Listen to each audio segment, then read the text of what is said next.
Welcome to March 1932, the worst year of the Depression. For 2 years, the American economy had been sliding downhill. Unemployment had reached 25%. In some major cities, it was closer to 50%. Work was scarce, and money even scarcer. Debtors were defaulting on their loans, and so banks were failing. Over 4,000 banks would go under this year. Even if your bank didn't fail, there was a growing chance it would get robbed. The country was experiencing an epidemic of bank robberies. Since 1920, for example, the annual number of bank robberies in Dallas, Texas had risen from 17 to 965. Though 30 million Americans were out of work, most still held on to their jobs, but the majority were now working only part-time. The average full-time yearly salary was $1,650, the equivalent of $30,000 today. But if salaries had dropped, so had prices. The average rent was $18 a month. Hamburger was 10 cents a pound, the same price as a gallon of gas. Automakers were still producing cars, but the makers of the Hupmobile, the Willys Knight, and the Rockney Six wouldn't survive the Depression.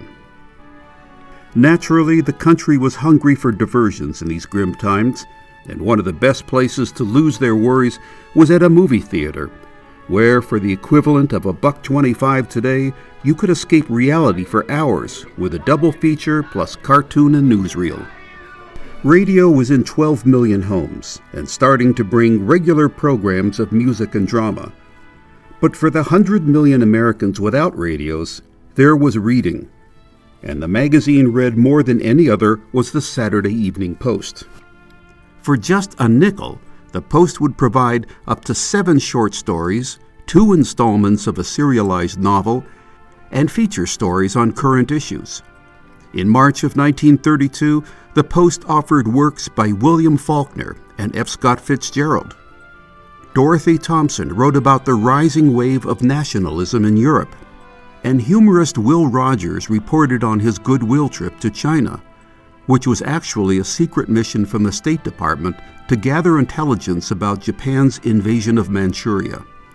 Meanwhile, America's newspapers worked hard to offset the news of hard times and wars, with human interest stories, Hollywood gossip, and amusing photographs. Pretty much the same material as today's social media.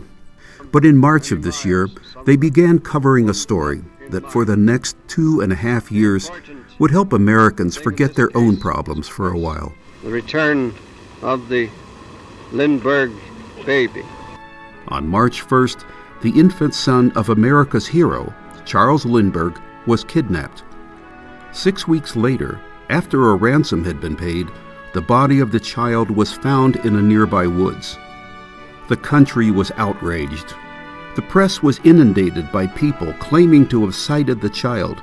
They offered clues to the kidnapper's identity or schemes to capture him. None of it was of any use. The kidnapper eluded the police for years, which kept the story in the papers. Finally, in 1935, Bruno Hauptmann was arrested for the child's kidnapping and murder. After years of covering the investigation, the press descended in a mob on the small courthouse in Flemington, New Jersey. The little town was taken over by a media circus so outrageous that author Edna Ferber said it made her want to resign as a member of the human race.